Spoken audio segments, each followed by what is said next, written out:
The dining room felt warmer than usual, though the thermostat hadn't moved. My mother's Victorian chandelier cast a soft golden light over the table, but nothing about the evening felt gentle. Forks scraped porcelain in slow, deliberate motions. My brother focused on cutting his steak into uniform cubes, never once looking up, across from me. My sister scrolled idly on her phone between sips of wine, her thumb moving in tiny, controlled arcs.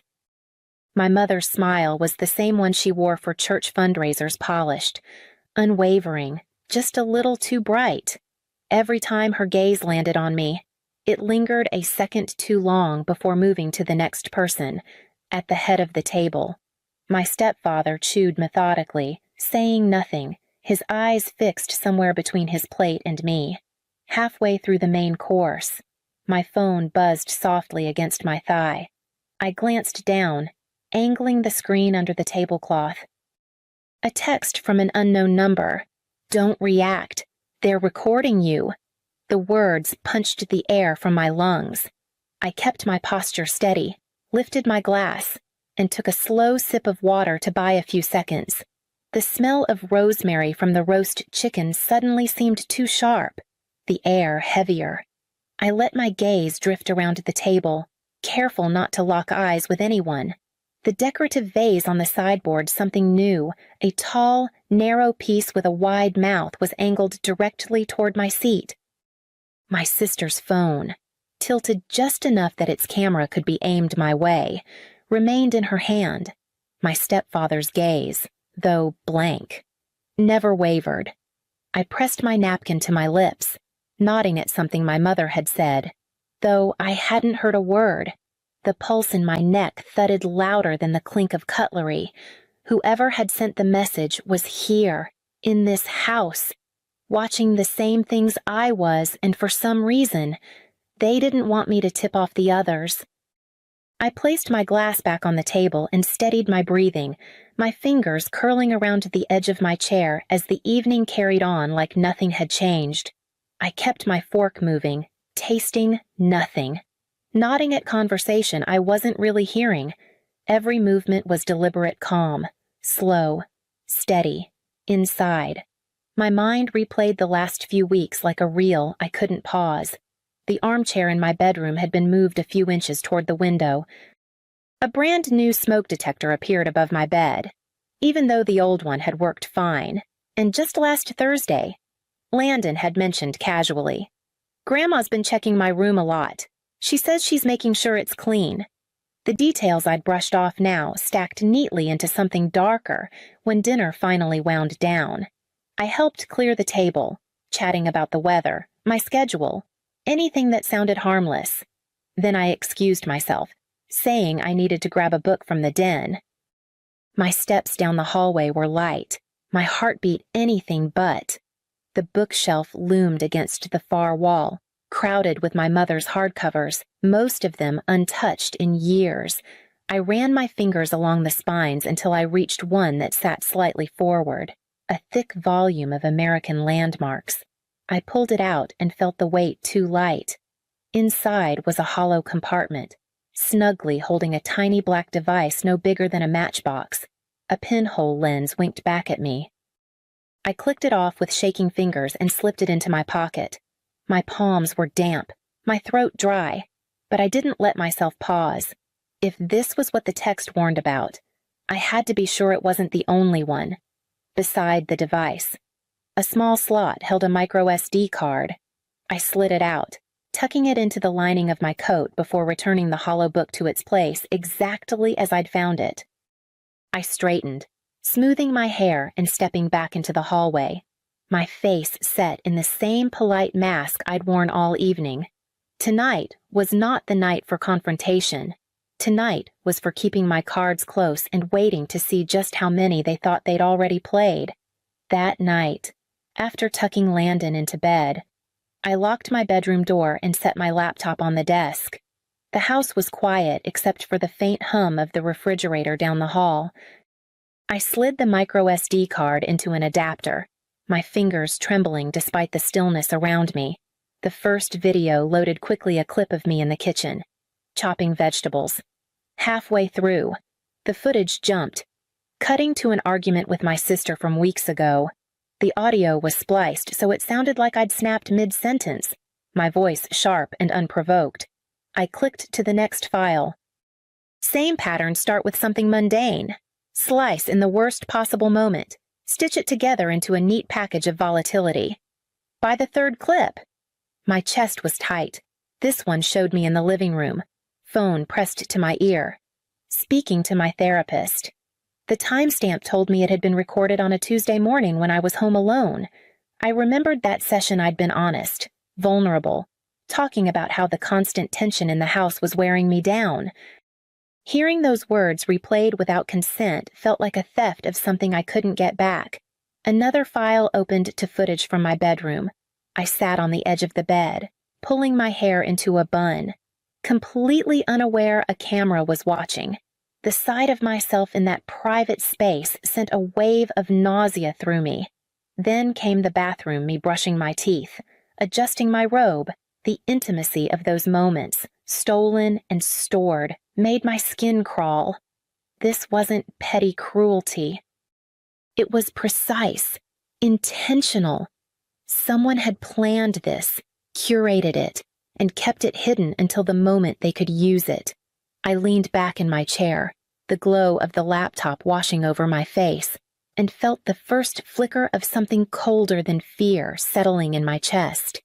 The next morning, I called Marissa, an old college friend who now worked as a paralegal for a well-known family law firm in Albany. I didn't tell her everything over the phone, just that I needed her professional opinion. We met that afternoon at a quiet cafe on State Street, the kind of place where the hum of espresso machines covered most conversations. I slid my laptop across the table and let her watch. She leaned in, her brow furrowing with every passing second. When she finally looked up, her voice was low. "Corinne, this isn't just creepy. If someone took this to court, they could argue you're emotionally unstable. They could make it look like you're unfit to parent." The words landed with a sharp clarity that made my stomach knot. "You mean, they could take Landon?" She nodded slowly, "Especially if they present these clips without the context. The bathroom and bedroom recordings, those would raise questions about legality, but most judges will see emotional outbursts or odd behavior first. And if the other side has influence or resources..." She let the sentence trail off. Suddenly, the micro camera in the bookshelf wasn't just an invasion, it was ammunition. My thoughts jumped back to last week. When my mother had been alone with Landon in the living room, I'd walked in just as she was smoothing his hair and saying, "You might live here more soon." Wouldn't that be nice at the time? I'd forced a smile, chalking it up to her usual overstepping. Now it felt like the first visible crack in a wall they'd been building for months. I sipped my coffee, though the taste barely registered. "If I can prove the footage is manipulated," I asked. Marissa tapped her pen against her notebook. "Then you've got leverage. But you need to gather everything, dates, times, any proof of tampering, and keep it somewhere they can't reach." As I left the cafe, the city air felt colder than it should have. I walked to my car with my bag hugged tight against me, the weight of the laptop suddenly heavy. They weren't just watching me, they were preparing to erase me from my own son's life. And if they were willing to go this far, I needed to be willing to go further. The next few days, I stopped moving through the house like a guest in someone else's life and started moving like a hunter. My phone stayed on voice memo mode whenever I was in shared spaces. I kept a small pen-sized recorder in my jacket pocket, switched on the moment I walked through the door. It didn't take long. One evening, while my mother and sister were in the kitchen, I lingered just out of sight in the hallway. My sister's voice, hushed but sharp, slipped through the doorway. "We need to provoke her. She has to snap, or none of this works." My mother's low murmur followed, but the words were clear enough agreement. Instructions. I pressed my hand to my coat, feeling the steady blink of the recorder as if it were my own heartbeat. Even Landon picked up on the shift. "Why is everyone whispering?" he asked one morning over cereal. I smiled for him. But inside, my resolve tightened. By Thursday, I had hours of audio casual digs, whispered strategy, my mother rehearsing lines about my forgetfulness as if she were practicing for a play. That afternoon, I took it all to the office of a lawyer Marissa had recommended. Her name was Evelyn Clark, a calm, sharp-eyed woman in her 40s whose desk was stacked with neat piles of case files. I handed her the micro SD card, the recordings, and the timeline I'd built from the last month. She listened to one clip, the corner of her mouth tightening. "This isn't just harassment," she said, leaning back. "It's targeted emotional abuse and illegal surveillance. We can use both criminal and civil routes, but you need to keep playing along for now. If they think you don't know, they'll keep getting sloppy." So I pretend nothing's changed. I asked, "Exactly." "We'll start with preserving evidence off-site backups. Encrypted storage. I'll file preliminary notices without revealing specifics. The more rope they give us, the better." Her precision steadied me. I left her office with a portable hard drive she insisted I keep at work, far from the house. That night, I made sure to laugh at dinner, to ask my sister about her job, to compliment my mother's cooking. I let them think they still had the upper hand. Inside, every cell in my body was vibrating with the need to move faster, to lock every door behind me, to get Landon somewhere safe. But I followed Evelyn's advice, because this wasn't about speed, it was about precision. And the more they underestimated me, the more I could see the cracks forming in their plan. By Saturday morning, I'd had enough of breathing the same air as people who wanted to dismantle my life. I packed a small overnight bag for Landon, no explanations. Just told him we were going to visit Aunt Rachel, a friend I trusted more than anyone. She lived 2 towns over, in a place where no one from my family had reason to go. We spent the day like nothing was wrong. Rachel made pancakes, Landon played with her golden retriever, and for the first time in weeks, I didn't feel the weight of eyes on me. I left my phone on silent in my purse, deliberately out of reach. The quiet was addictive. It wasn't until late afternoon, when Landon was building a fort in Rachel's living room, that I finally checked it. The screen lit up with a wall of notifications, 129 missed calls. My mother's name filled most of them. My sister's right behind, and wedged between their numbers were calls from my ex-husband, who almost never reached out directly. I scrolled through the timestamps. The calls had started less than an hour after we left the house, each one a few minutes apart. There were also several voicemails, but I didn't press play. My hands had gone cold just holding the phone. It rang again in my palm. "Evelyn." I answered immediately. "They've either figured out you're gone," she said, her voice brisk, "or they noticed something missing. The files. Maybe. Whatever it is. They're scrambling. Don't go back tonight. Stay where you are. And don't answer their calls." I told her about the sheer number of times they'd tried to reach me. She exhaled sharply. "That's not panic over a misunderstanding, that's fear. They've lost control of something." I glanced over at Landon, who was draping a blanket over the back of a chair, his face lit with concentration. He had no idea that the same people who were blowing up my phone wanted him as a pawn in their game. I turned the phone off completely and set it face down on the counter. Whatever storm was brewing back at my mother's house, I wasn't stepping into it tonight. I needed time to decide exactly how I wanted the next move to play out. By Monday, I knew the only way to end this was to pull their performance into the light. I called my mother first, then my sister, my stepfather, even my ex-husband. I told each of them the same thing, that I wanted to put everything behind us, that I missed the sense of family we once had. My voice stayed even, warm. They all agreed to come. Hypocrisy was easier to arrange than honesty. I booked a small banquet room at the Maplewood Inn, a place neutral enough that no one could claim home court advantage. Then I called a tech specialist Evelyn recommended.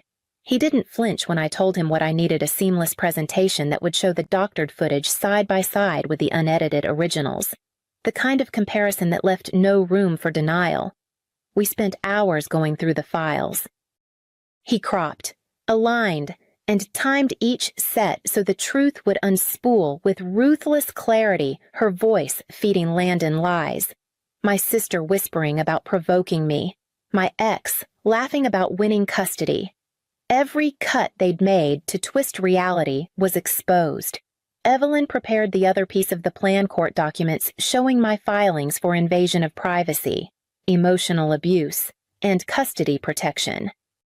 She also arranged for 2 process servers to be nearby the night of the dinner, ready to hand over legal papers if anyone tried to run.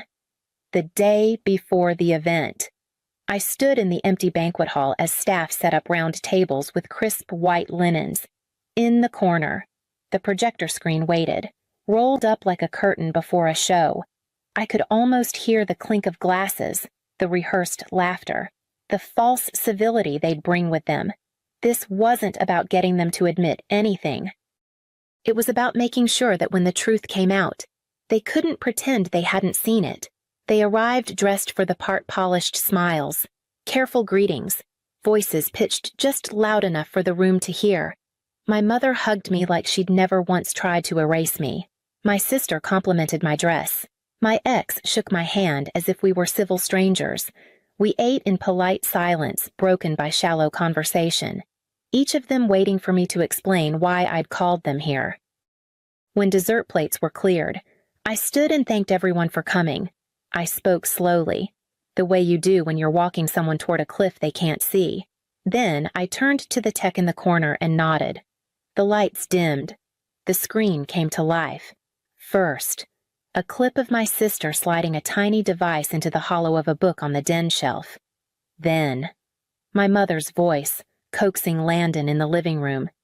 "If you tell the judge Mommy forgets things, you might get to live here more." Finally, my ex-husband on the phone.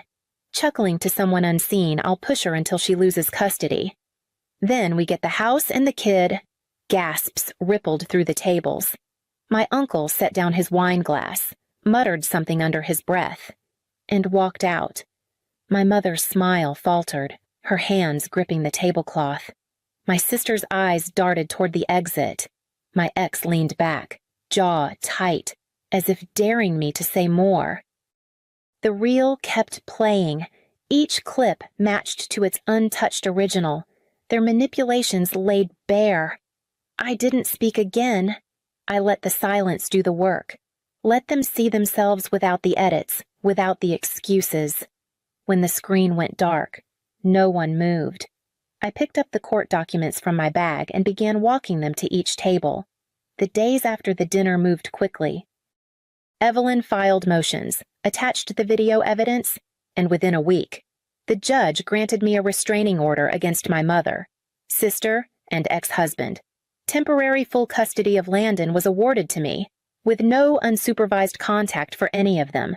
We also moved forward with civil suits for invasion of privacy, emotional abuse, and unlawful surveillance.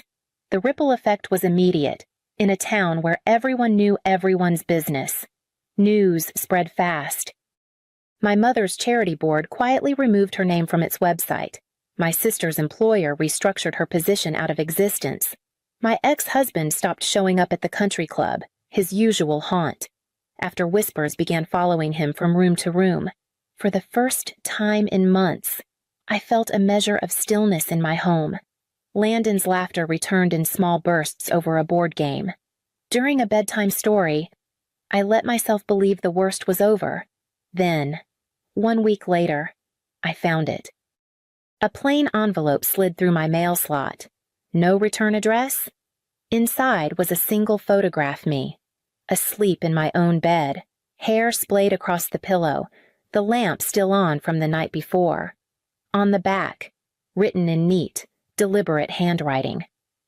"You still don't know what I'm capable of." The room seemed to tilt as I stared at it.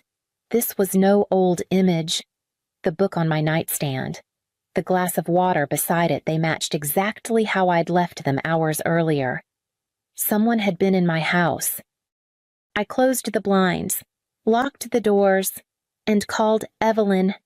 My voice didn't shake when I told her what had arrived, but inside, I could already feel the air shifting again, heavy with a threat I couldn't yet name. The police took the photo and envelope, their tone shifting when I pointed out the details, proving it was recent. Within days, they traced the intrusion to an associate of my sister, a man she'd met through her volunteer work, caught on a neighbor's security camera leaving my street in the early hours. He was arrested and charged with trespassing and stalking, and my sister faced new counts for conspiring with him. That was the final push I needed. Evelyn and I arranged a quick sale of the house, and within a month, Landon and I had moved to a small coastal town in New England. Our new home was modest, with wide windows that caught the morning light and the smell of salt water drifting in on the breeze. The quiet here feels different, earned, not borrowed. Landon rides his bike down safe streets, and I can read on the porch without glancing over my shoulder every few minutes. At night, I sleep with the windows open, the ocean's rhythm replacing the hum of my old fear.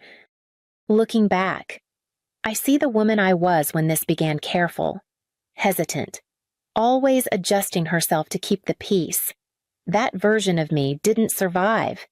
In her place is someone who knows her own strength, who understands that protecting what matters sometimes means preparing for a fight you hope never comes. Peace is fragile, but it's mine now, and if they ever come for me again, they'll find out exactly what I've become.